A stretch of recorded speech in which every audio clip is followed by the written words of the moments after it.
Hi there, Gemma here. Um, so first of all, I've not been here for a while, and it's circumstantial.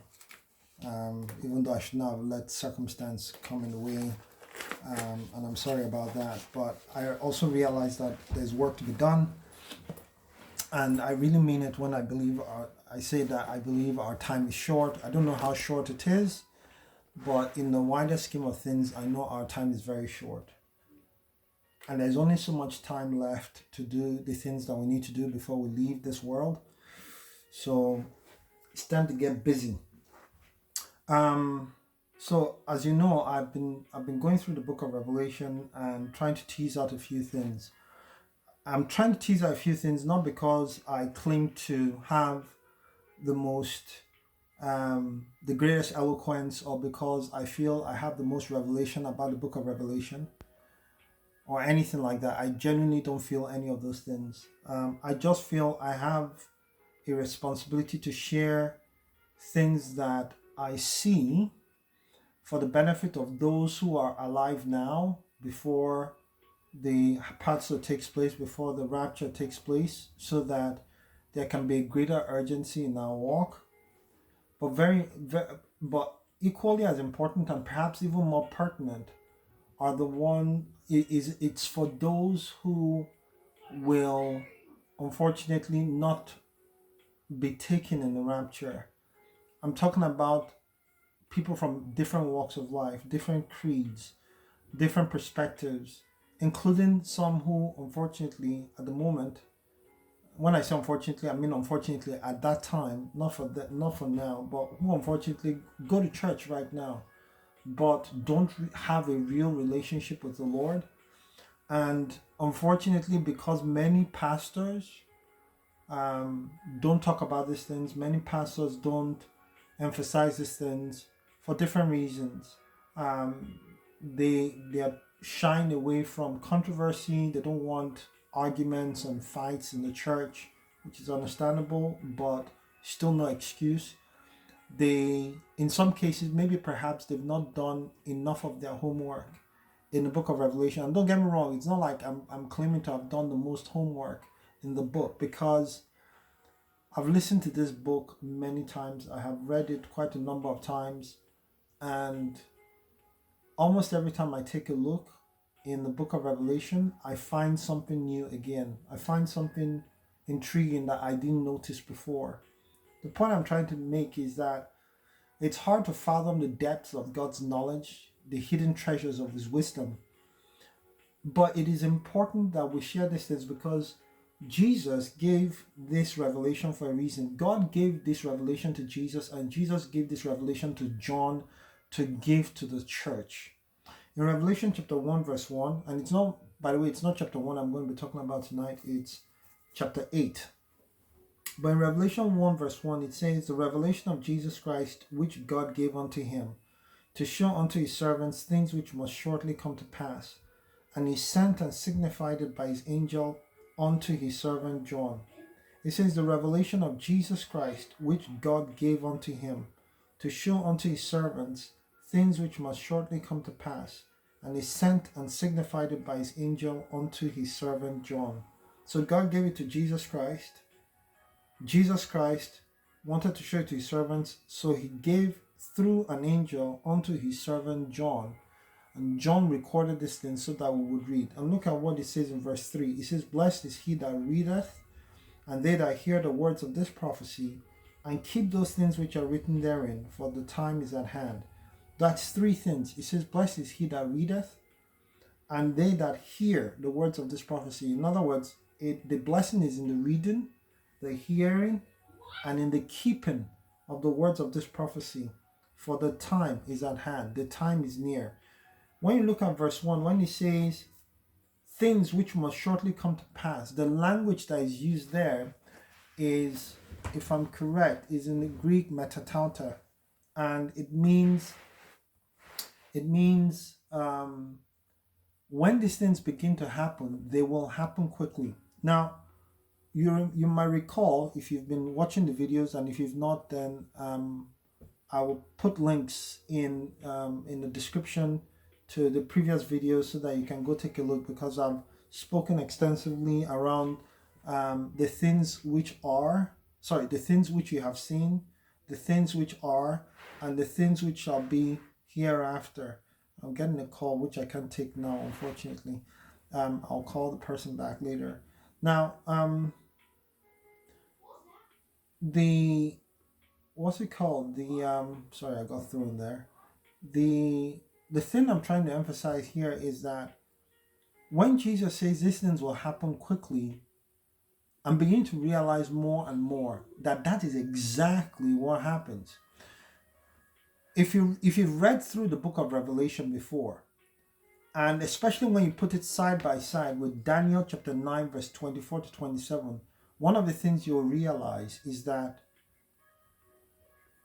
the halfway point through the final 7 years, as spoken of by Daniel in Daniel chapter 9 verse 27, we see in Revelation chapter 11.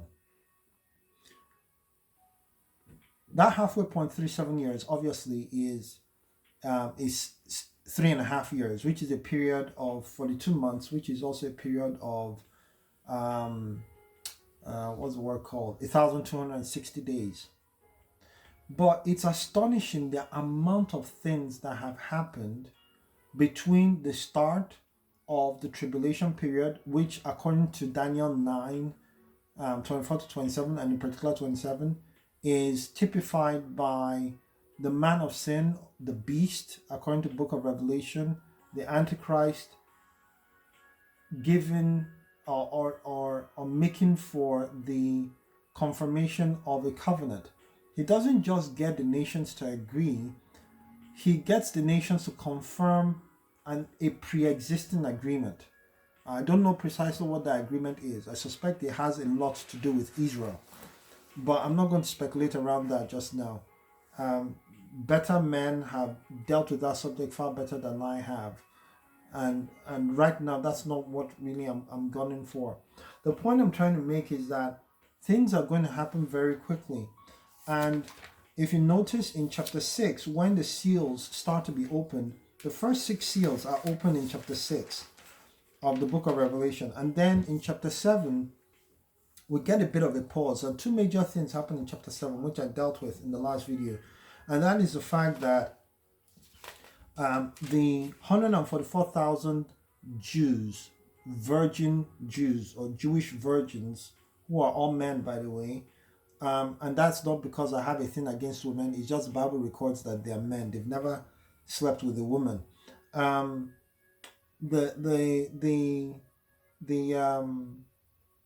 the 2 things I mentioned in Revelation chapter 7 are the 12,000 sealed from each of the 12 tribes of Israel. So 144,000 sealed from there.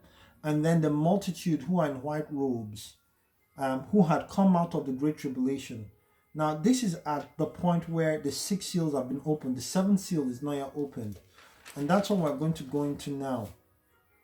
Now, what is interesting about this is that up till this time, a lot of horrible things have happened, and yet we have not reached the midpoint of the tribulation period.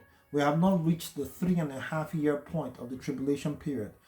The things I'm about to read to you happen within the first 3.5 years. In fact, everything I have been talking about so far up till now that happens in the book of Revelation, talking about the man on the white horse, the one on the red horse, the one on the black horse, the one on the pale horse, the great earthquake that's spoken about in the saints that were under the altar, who said, "How long, O Lord, holy and true, dost thou not judge and avenge our blood on them that dwell on the earth?" And it talks about in the 6th seal, the sun, the moon, and so on, the great earthquake, and the sun being turned to darkness and the moon being turned to blood. All of that happens in the context of the first 3.5 years, and in the context of the first 6 seals. And then we see the 7th seal opened. Now, the best way to illustrate what goes on with the 7th seal is like, this whole concept of the Russian dolls, where you have a doll within a doll within a doll within a doll within a doll. And I think, if I'm correct, I'm not sure, it's either 7 or 9 dolls. I didn't do much research, as you can tell. It's either 7 or 9 dolls. And that's kind of how the book of Revelation is structured. That's kind of how the 7 seals, the 7 trumpets, and the 7 bowls of wrath are structured. You have the first 6 seals, and then in the 7th seal, when the 7th seal is opened, you then see the 7 angels being given 7 trumpets. So everything that you see from chapter 8 all the way to chapter 19, 20 or thereabouts is in the context of the 7th seal. Everything that you see from that point until the end of the whole tribulation period is in the context of the 7th seal, which means it is entirely possible that the 7th seal is opened within the first year of the tribulation period. Now, that's speculation. I'm not saying I know that for certain. What I do know for certain, though, is that the 7 seals are opened before the 3.5 year point. That's mind-boggling. Anyway, let's read, okay? So, Revelation chapter 8 from verse 1. And it says, "And when he had opened the 7th seal, there was silence in heaven about the space of half an hour. And I saw the 7 angels which stood before God, and to them were given 7 trumpets. And another angel came and stood at the altar, having a golden censer, and there was given unto him much incense, that he should offer it with the prayers of all saints upon the golden altar which was before the throne." Let's stop there for a second. It says in verse 1, it says, "And when he had opened the 7th seal," when Jesus had opened the 7th seal, "there was silence in heaven for about the space of half an hour." I don't know about you, but typically when you have, I'll give you an example. When there's like a major tragedy and people say, okay, let's observe a minute of silence. Sometimes they observe it religiously. They observe that minute of silence. Sometimes they don't. It's just like a cursory minute of silence, or some sort of, symbolic minute of silence. But the point is, the silence is so loud. Excuse the it's not supposed to be a pun. I'm just trying to emphasize something. The silence is so significant that you can almost hear a pin drop. When you have a massive crowd of people and everybody goes silent, it's far more noticeable than when only one person is there. And the Bible says here in verse 1, it says, "There was silence in heaven about the space of half an hour," 30 minutes, not 1 minute, 30 minutes. Verse 3, it says, "And another angel came and stood at the altar, having a golden censer, and there was given unto him much incense, that he should offer it with the prayers of the saints upon the golden altar which was before the throne. And the smoke of the incense which came with the prayers of the saints ascended up before God out of the angel's hand. And the angel took the censer and filled it with fire of the altar and cast it into the earth. And there were voices and thunderings and lightnings and an earthquake. And the 7 angels which had the 7 trumpets prepared themselves to sound. The first angel sounded, and there followed hail and fire mingled with blood." Now look at that. Hail and fire, which sounds like what happened to Sodom and Gomorrah, mingled or mixed with blood. "And they were cast upon the earth." So this thing must be very red, very hot, very fiery. It will burn, it will destroy. It says they were cast upon the earth, and the third part of the trees was burnt up.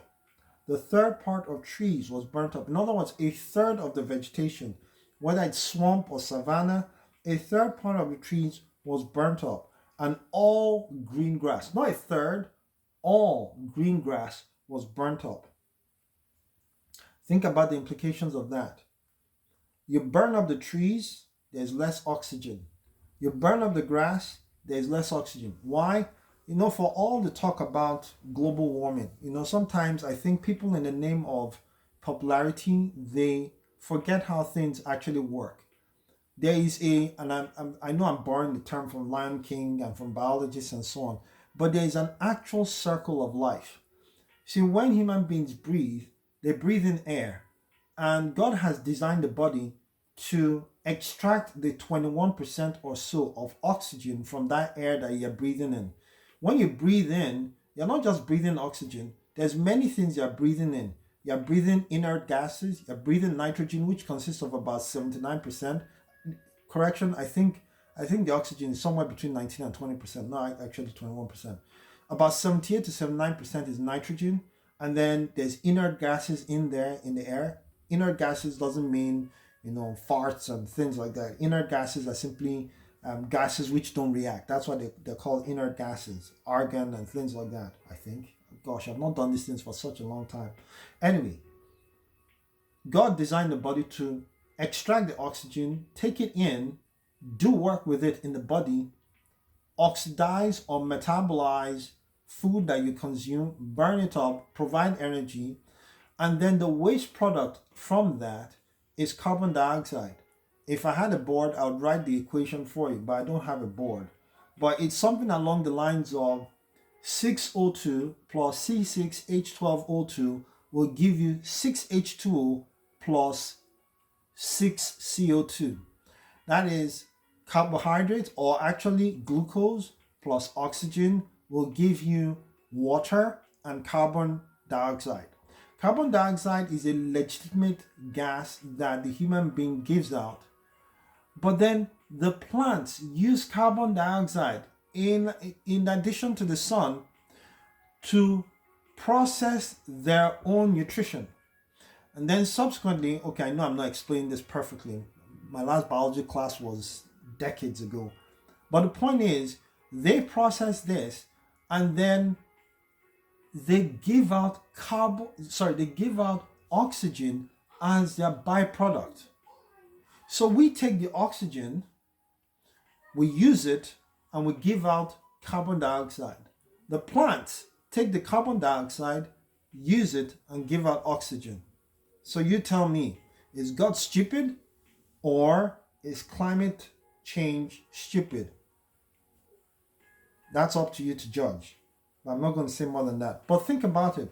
A third of the trees are burnt up, and all green grass is burnt up, which means a significant supply, or somewhere around just over 30% of the supply or the source of oxygen that we breathe in the world today is going to be gone as a result of this event. The first angel sounded, and there followed hail and fire mingled with blood, and they were cast upon the earth, and the third part of trees was burnt up, and all green grass was burnt up. I'm going to stop here because I've gone on long enough. I'll do another one, and you perhaps get it tomorrow or the day after or thereabouts. Okay? All right. Take care. God bless. Bye.